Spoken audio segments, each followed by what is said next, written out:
Bom, entre os assuntos, o Milton Neves dizia que dos assuntos menos importantes, o futebol é o mais importante. Ele sempre disse isso.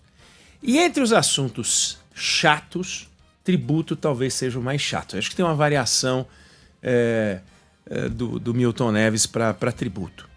Mas a gente chegou num patamar em que no ano passado a Receita Federal criou um documento, a imposição de um documento, determinou que as empresas preenchessem um documento chamado, olha só, prepara, Declaração de Incentivos, Renúncias, Benefícios e Imunidades de Natureza Tributária.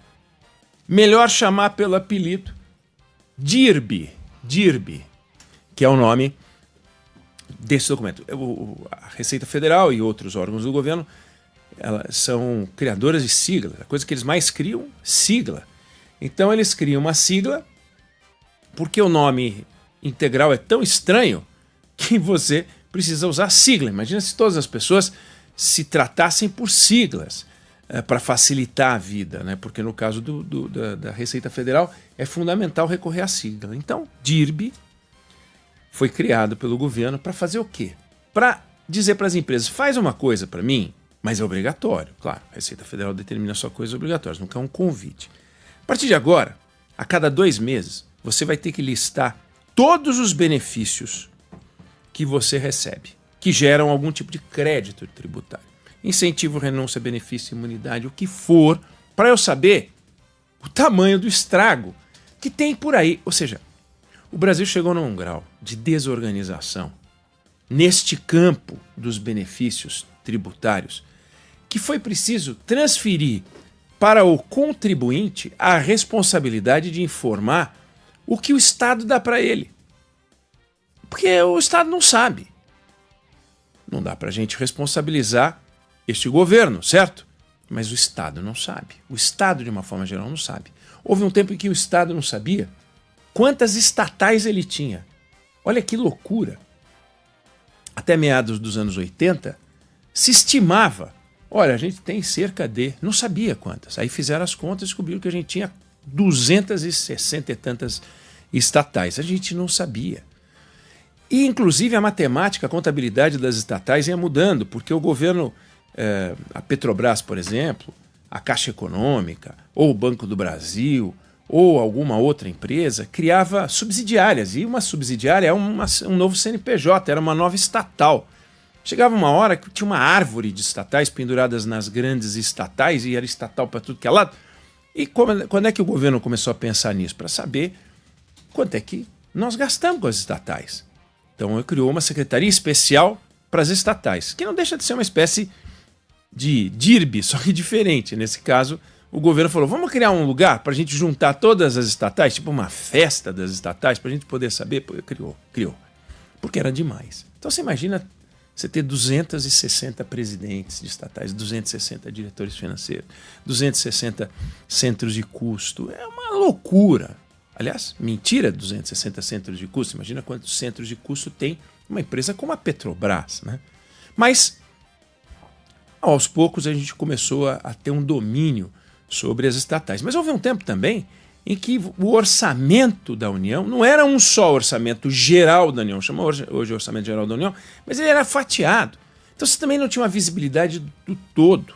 E, aos poucos, você conseguiu ter a visibilidade do todo, que é um avanço muito grande. A gente viu que a Receita fez avanços extraordinários hoje. Por exemplo, a gente recebe a declaração de imposto de renda preenchida para a gente só validar, atualizar, fazer as mudanças que forem necessárias, mas ela já está preenchida. Mas há uma desordem no campo dos benefícios. Então o governo chegou, a Receita falou, olha, vocês a partir de agora têm que preencher. Preenche, manda para cá. Aí o governo descobriu que entre janeiro de 2024 e abril de 2025, deixou de arrecadar mais de 400 bilhões de reais por causa de incentivos, renúncias, benefícios, imunidades, de natureza tributária. DIRB. Toda vez que o governo abre mão de algum pedaço dos tributos que poderia cobrar ou que cobra dos outros em favor de um determinado setor, região, seja lá o que for, você está fazendo um incentivo e você está favorecendo algo, né? Para que você faz isso? Você faz isso porque você quer gerar emprego, você faz isso porque você quer reduzir a pobreza, você faz isso porque você quer reduzir a desigualdade social. Mas estes benefícios, essa rede de incentivos, muitas vezes acaba protegendo, a título de gerar emprego, reduzir pobreza, reduzir a desigualdade social, acaba protegendo empresas que não deveriam ser protegidas e que acabam sendo protegidas e prosperam por causa exclusivamente do benefício. Sem o benefício, elas não param em pé. Claro que você tem que olhar para as coisas com um distanciamento crítico. Não dá para você aplicar as mesmas regras para o Brasil todo. Você tem porções do país com facilidade de infraestrutura, porções do país com proximidade de porto, porções do país com muito mercado consumidor interno. E você tem outras regiões que não se desenvolveram do mesmo jeito. Então você pega a Zona Franca de Manaus, você poderia dizer, não vou dar benefício nenhum para a Zona Franca de Manaus. Hoje a Zona Franca de Manaus recebe benefícios. 30 bilhões por ano, alguma coisa assim. Agora, o que é? Você tem isenção de imposto de seu produto industrializado importado, você tem isenção de imposto de importação, você tem isenção de PIS/COFINS, você tem redução de imposto de renda da pessoa jurídica, 75% de redução. Você tem alguns benefícios que são estaduais. O fato é, a Zona Franca funciona por causa dessa rede de benefícios. Aí muita gente critica, dizendo que os benefícios não se justificam na Zona Franca de Manaus, que o que se coloca lá, ou o que se deixa de arrecadar para que as empresas produzam lá, não traz o devido retorno social. Você tem 110, 120 mil empregos diretos lá, mais um tanto de empregos indiretos, mas a discussão é que aquilo lá já não dá retorno. Bom, essa é uma discussão sem fim, porque é de se perguntar o que seria aquela região sem a produção industrial subsidiada. Será que não seria tomada pelo tráfico de drogas, né? Ainda que hoje em dia essa discussão pareça esquisita, porque até regiões como São Paulo e os outros grandes centros estão tomados, vários lugares, por tráfico de drogas. E o tráfico de drogas, inclusive, entrando na produção formal da economia. Mas o fato é que a Zona Franca de Manaus cumpriu um papel. Mas ainda cumpre? Entende muita gente que sim. Essa pergunta deveria ser feita sobre todos os setores, setor a setor, para a gente saber, região a região, o que deve continuar e o que não deve continuar. Então, não é que os benefícios fiscais, né, os benefícios tributários, foram criados agora. Isso vem de quase 100 anos. A década de 30 a gente já falava sobre isso. Está na Constituição de 34, está na Constituição em 37, 46. Entrou para as constituições brasileiras, né? E quando você pega o governo JK, né, você tem o plano de metas, isso se intensifica. Quando você pega o governo militar, isso também se intensifica. Vem a Constituição de 88, mais uma vez. Então você tem um bolo de dinheiro de valor desconhecido, que gira em torno de 500, alguma coisa assim, pouco mais, pouco menos, depende do ano, bi, e que é uma renúncia fiscal, ou, se você considerar outros, talvez suba. Por exemplo, você tem linhas de crédito com juros abaixo do mercado. E essa diferença, ela é um juro subsidiado. Isso tem um custo para o país.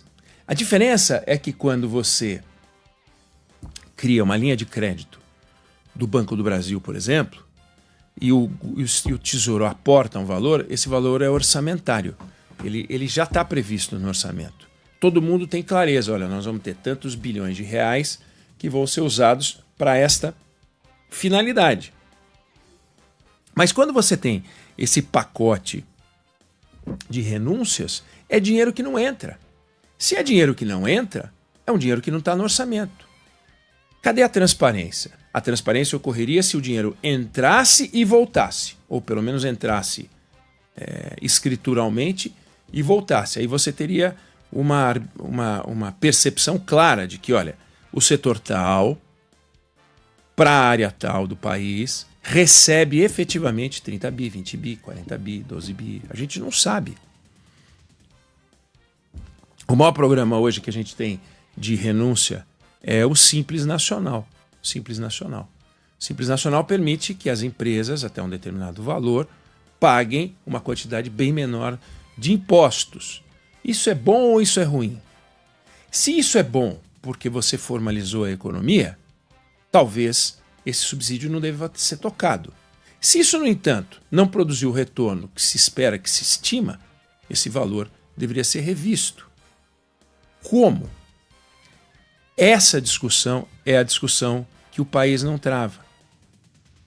Então, a gente desonerou a cesta básica, a gente tem a Zona Franca, a gente tem desconto para atividades culturais, a gente tem o Simples Nacional, a Lei Rouanet, por exemplo, deve continuar, não deve continuar.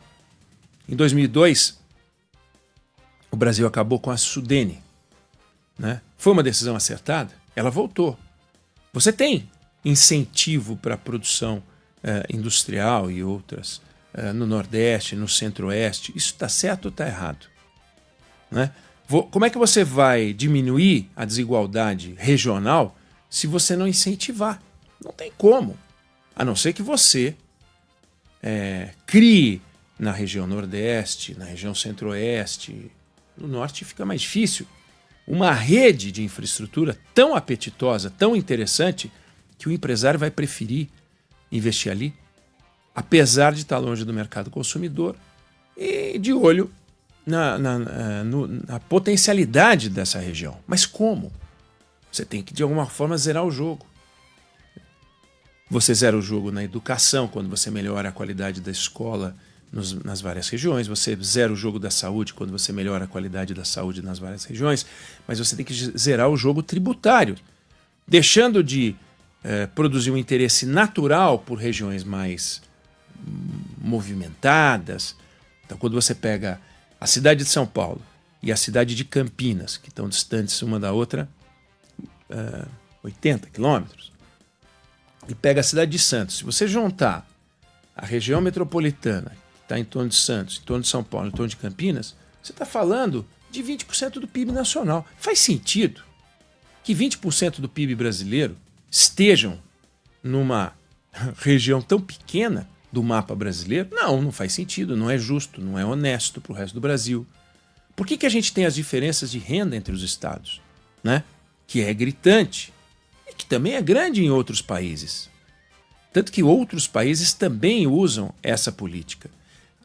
O detalhe é que em países da Europa, em países dos Estados Unidos é bom, nos Estados Unidos e em países da Europa, os recursos são explicitados, eles são classificados, eles têm um orçamento próprio, ou então eles são parte do próprio orçamento. Você tem a visibilidade. Então a sociedade o tempo inteiro tem a visibilidade. A gente tendo a visibilidade, a gente já reclama e tem dificuldade para cortar, imagina sem ter a visibilidade, que é o que acontece hoje no Brasil. Alguém ataca um determinado incentivo, vão lá os defensores do incentivo e dizem que ele é importante, e ele é. Mas também é importante que a gente tenha saúde fiscal. Saúde fiscal. Não dá. O volume de incentivos no Brasil explodiu. E olha que interessante, quando foi criada a lei do teto no governo Michel Temer, se definiu que o volume de incentivos no Brasil cairia de 4% do PIB para 2% do PIB até 2026, ano que vem. Ou seja, era um cenário de 10 anos. Parecia longe, né? Pois 2026 é o ano que vem. E não caiu. Não caiu. Ao contrário, o volume de incentivos aumentou. Você percebe por que derrubaram a lei do teto? Acabaram com isso. Isso foi um erro do governo. Porque o governo achava que o teto era uma coisa negativa, porque o teto, de fato, controla o Estado mais do que o arcabouço. é muito mais rigoroso do que o arcabouço, faz um ajuste fiscal bem mais forte. O Brasil hoje já estaria numa situação econômica muito melhor. No entanto, a gente optou por mudar o jogo para o governo Lula poder gastar mais. Agora a gente está falando, tem os incentivos, hein? Pô, se o governo não tivesse derrubado o teto, a gente estaria hoje nessa meta. Veja, não foi o governo Lula, né? Porque o governo Bolsonaro já não cumpriu essa regra de redução. Mas o governo Lula jogou a pá de cal. Poderia ter retomado, poderia ter mantido a redução, né? Ou retomado a redução. E a gente poderia estar caminhando hoje para 2%. Que não seria a renúncia às renúncias fiscais, não seria a eliminação das renúncias fiscais, não seria a eliminação dos benefícios, seria um corte da ordem de 50% ao longo de 10 anos. Corta um pouquinho aqui, um pouquinho aqui, um pouquinho aqui, um pouquinho aqui e tal. Agora o governo, pela primeira vez, está falando, vamos cortar 10%, vamos cortar 15 bi aí. Nem é 10%, é mais de 10%. 10% seria 8%. Não, é bem menos de 10%. 15 bi de um total de 600, 700, é menos de 10%. 10% seria 70%. Né? Então é bem menos. O governo está falando em cortar 15 bi. Está falando em cortar 2%, 3%. Poderia cortar mais. Mas também tem que negociar. Então, o que é importante é que o governo dê transparência a isso. Agora, temos um problema. A gente tem um governo que não gosta de dar satisfações. Gosta de dar aula. O presidente da República gosta de dar aula. O ministro da Fazenda gosta de dar aula. Aliás, ele é professor, né? Então, ele gosta de dar aula, é natural. E ele é muito irritadiço. Ele se incomoda. A Lava Jato era uma tragédia. Eu acho que a Lava Jato foi uma tragédia. Porque fez as coisas da maneira mais errada possível. O objetivo era muito bom, né? Desbastar a corrupção nas relações do Estado, mas fez isso de maneira porca. A única coisa que a Lava Jato fazia, e que era errado porque ligava com a área policial, mas que era saudável, por um lado, era explicar o que tinham feito. Isso a Polícia Federal faz. Fizemos uma operação, eis aqui a operação. Quando você pede ao governo que explique, eles ficam bravinhos. Tem coisa que a gente só descobre com lei de acesso à informação. Porque eles ficam bravinhos. Eles não gostam de dar satisfação. Então vem cá, quais são os benefícios que a gente tem hoje no Brasil? O Haddad não sabe dizer. Todos os benefícios. Com esse documento a que me referi, o tal do DIRB, o governo descobriu que as empresas, não é que elas têm 40 e poucas possibilidades de benefício, tem 88. Eles não sabiam. A Receita não sabia que eram 88, se surpreendeu. Você entendeu? Dá para botar a culpa no Haddad? Não dá. Mas dá para entregar a responsabilidade para ele, para falar, olha, o diálogo com a sociedade tem que ser transparência. Senta e explica tudo. Quem recebe o quê, como. Alguns benefícios têm que ser mantidos. Outros, a gente não deveria nem chamar de benefícios. Por exemplo, a desoneração da folha de pagamento. Eu entendo que não é um benefício. Eu acho que é um absurdo você tributar a folha de pagamento. É um absurdo. Não é que você não pode tributar o salário, você não pode tributar o faturamento, pode tributar o lucro. O absurdo é você tributar um item chamado folha de pagamento. Porque se a folha cresce, o tributo cresce. Logo, mantenhamos uma folha bem enxuta. E vai me dizer depois o presidente nos discursos que as empresas não conseguem contratar porque elas pagam salário baixo. Elas pagam salário baixo porque os encargos são altos. Então elas pagam muito, o trabalhador recebe pouco. E o governo recebe também uma parte. Não dá para você pagar 2 salários para que o funcionário receba um e o governo receba outro. Não dá para ser assim. Então, isso não entendo que seja um benefício a hora que você desonera a folha de pagamento. Você deveria desonerar para sempre a folha de pagamento e falar, acabou a fase em que a gente cobra tributo em cima do salário. E sabe o quê? A gente não entende, a gente acha que esse não é um tributo a ser cobrado sobre o salário. No fundo é. Porque se eu custo 2 para a companhia para qual eu trabalho e ela me paga 1, ela me olha como 2. Eu sou um centro de custo de 2. E eu só recebo 1. Você concorda que tudo que vai para o governo é imposto cobrado sobre o meu salário? Aí depois diz que eu só pago X de imposto de renda, ou pago isso, aquilo de imposto de renda, eu pago 27,5% de imposto de renda.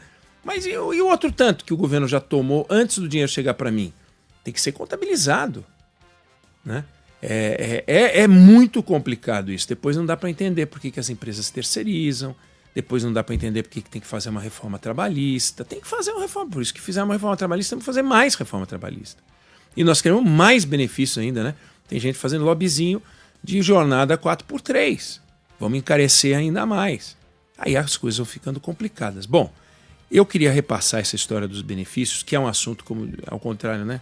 Milton Neves lembrou, só para relembrar o Milton Neves, o futebol é o assunto mais importante entre os assuntos menos importantes. O imposto é a coisa mais chata entre os assuntos importantes, mas o imposto mexe com a tua vida. Então acho que seria legal a gente passar por esses assuntos. Eu não sei se você concorda se você discorda do que eu falei, mas essa é a opinião que eu tenho sobre o assunto.